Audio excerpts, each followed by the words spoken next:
तो हाय नमस्ते, welcome back to my channel. आज हम लोग पढ़ने वाले हैं कैंसर, जो कि बोर्ड्स एंड नीट 2027 दोनों के लिए इम्पोर्टेंट है एंड बच्चों को बहुत कंफ्यूजन लगता है। सो दैट इज वाई मैंने ये टॉपिक लिया है एंड मैं पूरी कोशिश करूंगी कि मैं आपका 15 मिनट्स के अंदर ये पूरा टॉपिक रिवाइज करा दूं। इससे कम में हो जाएगा तो और अच्छी बात है। चलिए शुरू करते हैं। सबसे पहले आपको इंट्रोडक्शन दिया हुआ है कि एवरी सेकंड मतलब हर एक सेकंड में मिलियंस ऑफ सेल्स जो है हमारी बॉडी में वो डिवाइड करते हैं। क्यों डिवाइड करते हैं? बिकॉज जो हमारी बॉडी में ओल्ड और डैमेज सेल्स है उनको उन्हें रिप्लेस करना होता है। एंड ये जो प्रोसेस है ये प्रोसेस टाइटली कंट्रोल्ड है हमारी बॉडी से। हाउ एवर जब ये कंट्रोल लॉस हो जाता है तब जो सेल्स है वो कॉन्टिन्यूसली डिवाइड करना शुरू करती हैं एंड अनकंट्रोल वे में, जिसकी वजह से ये फॉर्मेशन कर देती है कैंसर का। जैसे आप फिगर्स में भी देख रहे हैं कि आपकी नॉर्मल सेल जो है वो डिवाइड कर रही हैं एंड फुली कंट्रोल्ड है।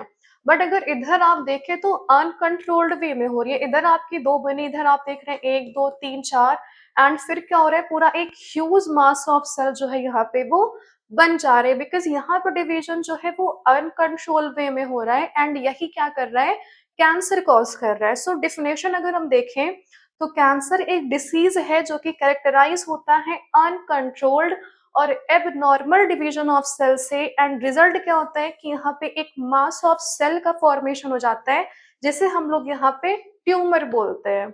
सो आई होप ये इतना आपको क्लियर होगा। आगे देखते हैं। फिर ma'am, what is the difference between normal cell and cancer cell? So normal cell cell division is controlled. Divide तभी होंगे जब इनको रिक्वायरमेंट होगी, अदरवाइज नहीं होंगे। कॉन्टैक्ट इनहिबिशन शो करते हैं। अभी ये पूरा टॉपिक है, मैं आगे आपको एक्सप्लेन करूंगी। उसके बाद ये एपोप्टोसिस करते हैं, मतलब प्रोग्राम्ड कर सेल डेथ।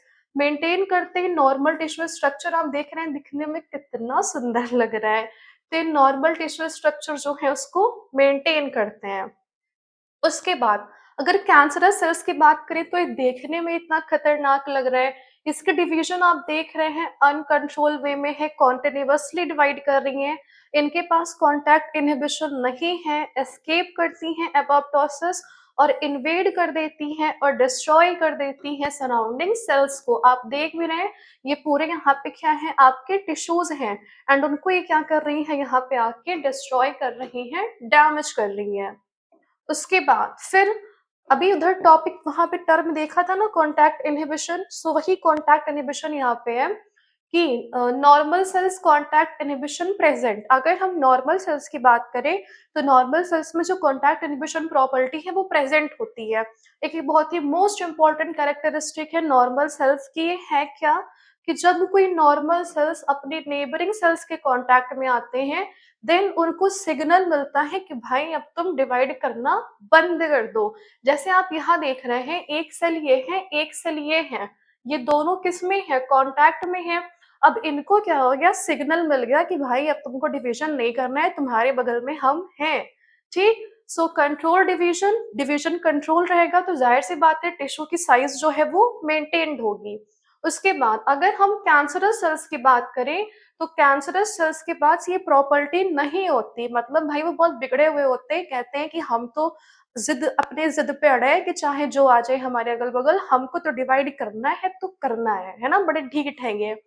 तो कैंसर सेल्स जो है वो प्रॉपर्टी लूज कर देते हैं, जिसका रिजल्ट क्या होता है कि डिवाइड करना कंटिन्यू कर देते हैं इवन अगर ये अपने नेबरिंग सेल्स को टच कर लेते हैं उसके बाद भी।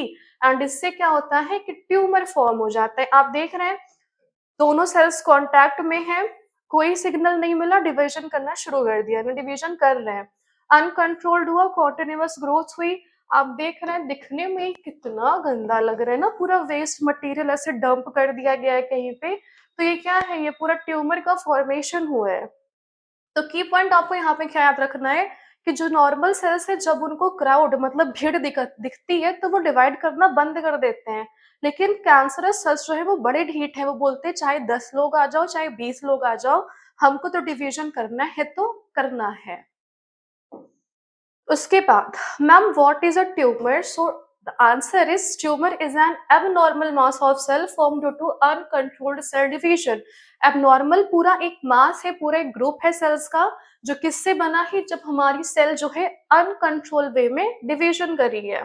नॉर्मल सेल डिवीजन आप देख रहे हैं कि सेल ग्रो करेंगे, डिवाइड करेंगी एंड फिर एक कंट्रोल मैनर में डाई भी कर जाती हैं। लेकिन जब अनकंट्रोल्ड सेल डिवीजन होगा देन जो सेल्स है वो कीप डिवाइडिंग अनकंट्रोलेबली एंड एक मास फॉर्म कर लेती है, जिस मास को हम लोग यहाँ पे ट्यूमर बोलते हैं।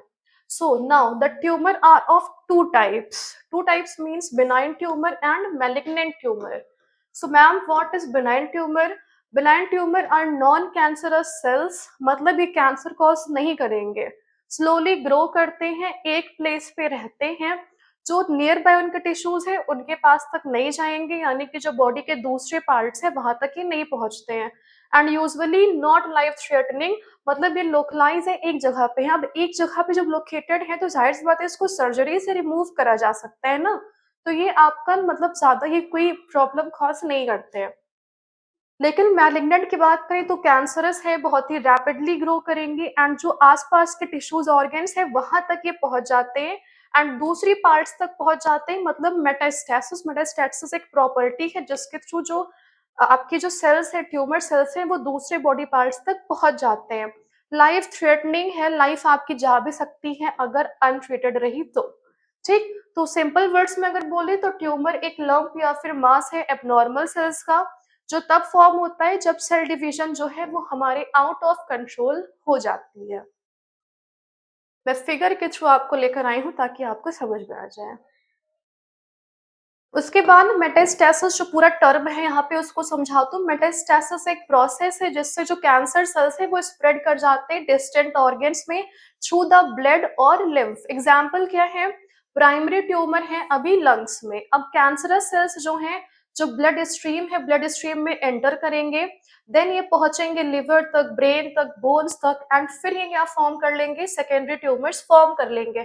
अगर बड़ा फिगर देखें तो आप देख रहे हैं आपकी लंग्स, मतलब किसी कोई पर्सन है, उस पर्सन की लंग्स में क्या है? ये कैंसर है। अब ये कैंसर जो है ऐसे चलते हुए आएगी, आप देख रहे हैं यहाँ पे कि जो ब्लड स्ट्रीम है वहां पे ये जो कैंसर सेल्स है वो एंटर कर चुके हैं। अब ये बहुत डिस्टेंट ऑर्गन्स तक जाएंगे ब्लड स्ट्रीम के थ्रू एंड दूसरे ऑर्गन्स जो हैं जैसे ब्रेन है, लिवर है, बोन्स हैं, इन सब तक पहुंच जाएंगे एंड इन सब तक पहुंचकर वो क्या करेंगे? सेकेंडरी ट्यूमर्स का फॉर्म करेंगे, मतलब कैंसरस सेल्स ग्रो होंगे, न्यू ट्यूमर्स फॉर्म कर देंगे इन सारे ही ऑर्गन्स में, जिसको हम यहाँ पे सेकेंडरी ट्यूमर बोलते हैं। आप देख रहे हैं ये सारे ही यहाँ पे क्या है? ट्यूमर्स हैं। सो दैट इज वाई बोला गया है कि जो आपके मैलिग्नेंट ट्यूमर है, मैलिग्नेंट ट्यूमर ही यहाँ पे मोस्ट डेंजरस वन होती है। आई होप ये इतना आपको क्लियर होगा। आगे चलते हैं। Now ma'am what are the causes of cancer? Ma'am कुछ ना कुछ तो रीजंस होंगे ना, सो यस रीजंस हैं। अभी देखते हैं जो आपके कैंसर कॉजिंग एजेंट्स हैं, उन कैंसर कॉजिंग एजेंट्स को हम क्या बोलते हैं? कार्किनोजेंस बोलते हैं। सबसे पहले आपका एक यहाँ पे आता है जो कि है physical carcinogens. Physical carcinogens include करते हैं यहाँ पे X rays, gamma rays, UV rays. ये सारे ही जो डीएनए है आपके डीएनए को क्या कर देंगे? डैमेज कर देंगे। आप देख रहे हैं ये आपकी डीएनए की क्या थी? स्ट्रैंड थी एंड अभी आप देख रहे हैं कि स्ट्रैंड क्या हो गई? डिवाइड हो गई, टूट गई। तो ये डीएनए को डैमेज कर देते हैं एंड जो म्यूटेशन है, म्यूटेशन कॉज होने की रिस्क बहुत ही हाई कर देते हैं। उसके बाद फिर आपको यहाँ पे दूसरे दिए केमिकल कार्किनोजेंस जो इंक्लूड करते हैं यहाँ पे tobacco smoke, cigarette smoke, asbestos, benzene, certain industrial chemicals and जो स्मोकिंग है, जो लोग स्मोक करते हैं उनको वो जनरली किसी से एसोसिएटेड होता है लंग कैंसर, वो कॉज करते हैं। तीसरे कार्किनोजेंस आते हैं बायोलॉजिकल कार्किनोजेंस। बहुत सारे वायरसेस हैं, उनको हम ऑन्कोजेनिक वायरस बोलते हैं बिकॉज ये कैंसर कॉज करते हैं। एग्जाम्पल यहाँ पे आएगी एचपीवी जिसको बोलते हैं human papilloma virus, hepatitis B virus and Epstein Barr virus. आप देख रहे हैं वायरसेस जो हैं ये जो होस्ट सेल है उस होस्ट सेल के जेनेटिक मटेरियल को अल्टर कर देते हैं, जिसकी वजह से अनकंट्रोल्ड सेल डिवीजन होता है। सो अगर इन डेफिनेशन में बात करूं तो कार्किनोजेंस क्या है? वो फिजिकल, केमिकल, बायोलॉजिकल एजेंट्स हैं और जो डीएनए को डैमेज कर देते हैं, म्यूटेशन कॉज करते हैं and uncontrolled cell growth lead करते हैं, जिसको यहाँ पे कैंसर कहा जाता है। उसके बाद अगर हम देखें प्रोटो ऑन्कोजेंस एंड ऑन्कोजेंस, नॉर्मल सेल्स जो है वो जीन कंटेन करते हैं जिसको बोलते हैं प्रोटो ऑन्कोजन। इनका फंक्शन क्या है कि जो नॉर्मल सेल है उसका ग्रोथ करवाती हैं और डिवीजन करवाती हैं। फिर म्यूटेशन की बात करें तो प्रोटो ऑन्कोजेंस म्यूटेशन करती हैं एंड देन फिर उससे वो क्या बन जाती हैं, ऑन्कोजेंस बन जाती हैं। एंड ऑन्कोजेंस जो है वो कंटिन्यूअसली स्टिमुलेट करती है सेल डिवीजन एंड वही फिर क्या करते हैं, कैंसर लीड कर देते हैं, जैसे आप फिगर के थ्रू यहाँ पे देख रहे हैं। सबसे पहले आपकी नॉर्मल जीन है, फिर म्यूटेशन हुआ इसमें, ऑन्कोजीन बन गई एंड अब अनकंट्रोल वे में सेल डिवीजन होगा जिससे जो कैंसर है वो लीड होता है। उसके बाद फिर आपके ट्यूमर सप्रेसर जीन्स आते हैं, नॉर्मली प्रिवेंट करते हैं एक्सेसिव सेल डिवीजन। एग्जाम्पल यहाँ पे P53 और RB जीन। म्यूटेशन या फिर इनएक्टिवेशन इन जीन का होने पे रिमूव कर देते हैं ग्रोथ कंट्रोल और अलाउ करते हैं कैंसर को कि वो डेवलप करे।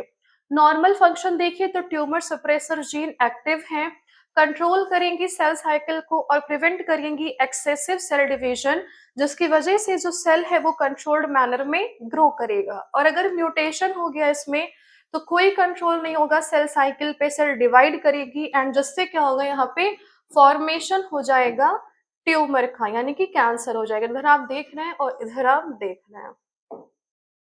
उसके बाद साइंस और सिम्टम्स की बात करें तो लंप या फिर स्वेलिंग आ जाती है, वेट लॉस बहुत ज्यादा होता है, थकान लगती है, persistent cough, hoarseness of voice हो जाती है, स्वेलोइंग में डिफिकल्टी होती है, नॉन हीलिंग अल्कर्स होते हैं, अब नॉर्मल ब्लीडिंग होती है और जो बॉल है और जो ब्लेडर हैबिट्स है उसमें भी चेंजेस आ जाते हैं।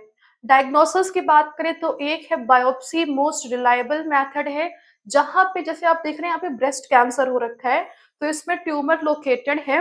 इसको हम क्या करेंगे, यहाँ से एक स्मॉल टिश्यू में सैंपल को रिमूव करेंगे एंड देन फिर इसको माइक्रोस्कोप के अंडर एग्जामिन करते हैं। सो बायोप्सी की बात करें तो मोस्ट एक्यूरेट मेथड है कंफर्म करने के लिए कि ट्यूमर कैंसरस है या फिर नहीं है। दूसरे यहाँ पे रेडियोग्राफी एक्सरे, यहाँ पे जो एबनॉर्मल ग्रोथ है इंटरनल ऑर्गन्स में उसको डिटेक्ट करने के लिए यूज करा जाता है। जैसे आप देख रहे हैं कि लंग्स के अंदर क्या है, यहाँ पे ट्यूमर है। जो आपकी रेडियोग्राफी एक्सरे है वो लंग्स में, बोन्स में और दूसरे जो इंटरनल ऑर्गन्स है वहां पे ट्यूमर्स को डिटेक्ट करने में हेल्प करते हैं। नाउ थर्ड आता है सिटी स्कैन। ये प्रोवाइड करते हैं detail cross sectional image of body organs, help करते हैं डिटेक्ट करने में कि जो ट्यूमर है उनका साइज कितना है अभी और स्प्रेड हुआ है या फिर नहीं हुआ, जैसे आप फिगर में देख भी रहे हैं। फिर आपका आता है यहाँ पे एमआरआई यानी कि मैग्नेटिक रेजोनेंस इमेजिंग। ये प्रोड्यूस करते हैं high resolution image of soft tissues और एक्सीलेंट होता है ट्यूमर्स को डिटेक्ट करने के लिए ब्रेन में, स्पाइनल कॉर्ड में, मसल्स में और इंटरनल ऑर्गन्स में। जैसे आप देख रहे हैं यहाँ पे आपकी लेग्स है, रिप ओ स्पाइनल कॉर्ड है और इंटरनल ऑर्गन्स है। फिर है ब्लड टेस्ट जो कि डिटेक्ट करे जाते हैं contain certain blood cancer such as leukemia. फिर है आपके यहाँ पे मोनोक्लोनिकल एंटीबॉडीज डिटेक्ट करे जाते हैं यहाँ पे कैंसर स्पेसिफिक एंटीजेंस। फिर पीसीआर और दूसरे भी मॉलिक्यूलर टेक्निक्स है जिन जो कि हेल्प करते हैं डिटेक्ट करने के लिए कैंसर को बहुत ही अर्ली स्टेज पे। नाउ ट्रीटमेंट ऑफ कैंसर, एक है यहाँ पे सर्जरी, ट्यूमर जो है उसको सर्जिकली रिमूव करा जाता है।